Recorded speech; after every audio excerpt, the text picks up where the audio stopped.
Brought to you by NBC bearing, भारताची पहिली bearing उत्पादक।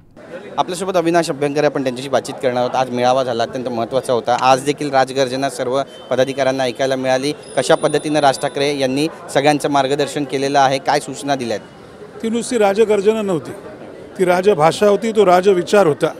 आणि तो विचार त्यांनी सर्व पदाधिकाऱ्यांना म्हणजे वरती बसलेल्या म्हणजे सर्व नेत्यांपासून ते खालपर्यंत गटाध्यक्षांना त्यांनी ज्या सूचना केल्या त्या येणाऱ्या काळात ज्या काही सगळ्या गोष्टी असतील निवडणुकांच्या स्वरूपातल्या, तिथे तळागाळापर्यंत जाऊन लोकांपर्यंत पोहोचून पक्षाची भूमिका, पक्षाने आजपर्यंत केलेली आंदोलनं, पक्षाने आजपर्यंत महाराष्ट्रामध्ये केलेलं काम, जेव्हा जिथे आम्ही सत्तेत होतो किंवा विरोधात होतो आणि आम्ही घेतलेल्या भूमिका ह्या टोकापर्यंत जाऊन करायच्या आहेत। त्याच्याप्रमाणेच मतदारसंघावरती आपापल्या संपूर्णपणे लक्ष देऊन कशा प्रकारे तिथे उत्तम काम करता येईल ह्याचं त्यांनी उत्तम असं मार्गदर्शन केलं। नक्कीच मराठीच्या मुद्द्यावरून काही भाष्य झालेलं आहे का? कारण निशिकांत दुबे यांनी पुन्हा एकदा भाष्य केलेलं आहे। ते म्हणतात की महानगरपालिका निवडणुका संपतील त्यानंतर दोन्ही ठाकरेंचा पक्ष जो आहे तो सुद्धा संपेल।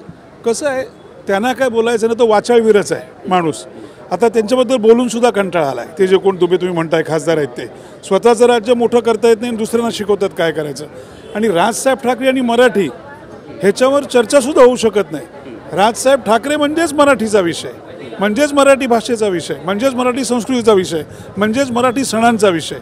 आज त्यांनी जे मार्गदर्शन केलं हे मराठी हे ऑलरेडी आहेच, परंतु जसं मी तुम्हाला सतत सांगतो आहे की पदाधिकाऱ्यांनी एक कार्यकर्ता होऊन काम कसं करायचं आहे, तळागाळापर्यंत कसं जायचं आहे आणि कशा प्रकारे निवडणुकीला सामोरं जायचं आहे याचं त्यांनी उत्तम असं मार्गदर्शन केलं। खरं तर मराठीच्या मुद्द्यावरती दोन्ही ठाकरे बंधूंचा मेळावा झाला 5 जुलैला। यानंतर बऱ्याच चर्चा रंगत आहेत की दोन्ही ठाकरे बंधू यांचे पक्ष जे आहेत ते एकत्र युती करतील का, या संदर्भात काही भाष्य राज ठाकरे यांनी केलेलं आहे का किंवा तसे काही संकेत दिले आहेत का पदाधिकाऱ्यांना? तुम्ही कुठनं ऐकलेत का? अशा कुठल्याही प्रकारचं भाष्य झालेलं नाही आहे आणि मला असं वाटतं त्यावर तुम्ही सुद्धा चर्चा करण्यापेक्षा हे दोन पक्ष वेगळे आहेत। वर्तमानात आत्ता काय चालू आहे तर ते त्यांचा पक्ष मोठा करतात, आम्ही आमचा पक्ष तळागाळापर्यंत नेतो, हा राजा आदेश आम्हाला आलेला आहे। भविष्यात काय होईल ते आमच्या पक्षाकडनं राजसाहेब ठाकरेच ठरवतील, त्यामुळे त्यावर तर कुठलंही भाष्य करणं योग्य ठरणार नाही।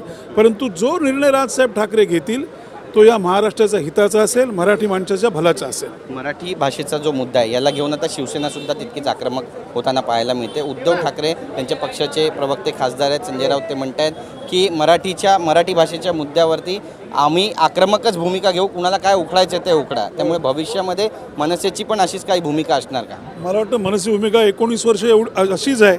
19 वर्ष राजसाहेबांनी स्वतःवरती 100 केसेस घेतल्या, त्या मराठी माणसाच्या भल्याकरता घेतल्या आहेत। आमचे महाराष्ट्र सैनिकांनी लाट्याकाट्या खाल्ल्या आहेत, जेलमध्ये गेलेले आहेत, विविध आंदोलनं केली आहेत, तीच चांगल्या प्रकारे केलेली आहेत।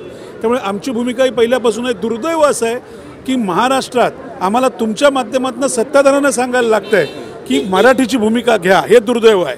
त्यांनी जर मराठीची भूमिका उत्तम घेतली, कारण 12 कोटीचा महाराष्ट्र आहे, 106 हुतात्म्यांनी घडवलेला महाराष्ट्र आहे, जर सत्ताधाऱ्यांनी मराठी लोकांच्या बाजूने भूमिका घेतली तर ही वेळ येणारच नाही। म्हणजे काहीतरी सत्ताधाऱ्यांचं चुकतं, म्हणून राजसाहेब ठाकरे मराठीच्या बाबतीत अत्यंत कडक आणि खरी अशी भूमिका घेत आहेत। मी सत्ताधाऱ्यांना थेट टीका करताय, पण देवेंद्र फडणवीस म्हणतात की मराठी भाषेच्या नावावर जर हिंसा झाली तर कारवाई करणार। करा ना, कुठे झाली हिंसा? मला 19 वर्षात मनसेने केलेली मराठीच्या नावावर केलेली हिंसा दाखवा। तुम्ही जर मराठी माणसाला डिवचाल, तुम्ही त्यांना घरं देणार नाही, त्यांच्या जेवणावर जर निर्बंध लावणार असाल आणि मीरा रोडला जे काय घडलं, मी बोलणार नाही, हे तो हिंदीत बोलला, ह्याच्यानंतर आम्ही काय करायचं? पंचायत वळायच्या? ह्याची काळजी सन्मान्य मुख्यमंत्र्यांनी घेतली पाहिजे। पण तेच मुख्यमंत्री म्हणतात की निशिकांत दुबे जर महाराष्ट्रात आले तर त्यांचं आम्ही स्वागत करू। मग या त्यांच्या वक्तव्याकडे तुम्ही कशा पद्धतीने दुर्दैव आहे? महाराष्ट्राचे सन्मान्य मुख्यमंत्री जर असं म्हणत असतील, ज्यांनी महाराष्ट्राचा अपमान केला आहे, मराठी माणसाचा अपमान केला आहे, 106 हुतात्म्यांचा हा अपमान आहे, मला वाटतं त्यापेक्षा त्यांनी जर केंद्राला कळवलं असतं की या वाचाळ खासदाराकडनं माफीनामा लिहून घ्या तर ते जास्ती संयुक्तिक आणि चांगलं ठरलं असतं। नक्कीच आजचा जो मेळावा झाला आहे किती संयुक्तिक झालेला आहे आणि याचं फलित नेमकं काय, कार्यकर्त्यांना काय नेमकी ऊर्जा मिळाली आहे, कशा पद्धतीचं वातावरण सगळ्याच पदाधिकाऱ्यांमध्ये? जेव्हा राजसाहेब ठाकरे एखादा मेळावा घेतात तेव्हा 100% तो अतिशय उत्तम असतो, तो स्फूर्तिदायक असतो, तो कार्यकर्त्यांना म्हणजे आमचा जेव्हा कार्यकर्त्यांचा मेळावा असतो तेव्हा तो त्यांना उत्तम अशी दिशा देणारा असतो।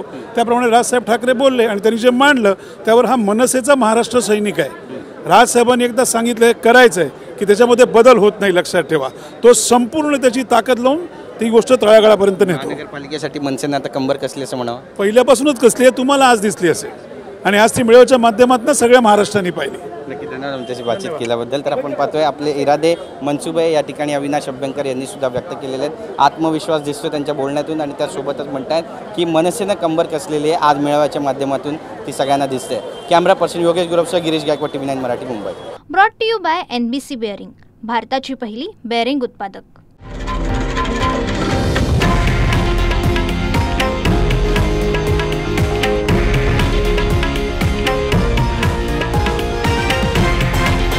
हे आहे देशातील नंबर 1 न्यूज नेटवर्क आणि आपण पाहत आहात TV9 मराठी, एकमेव.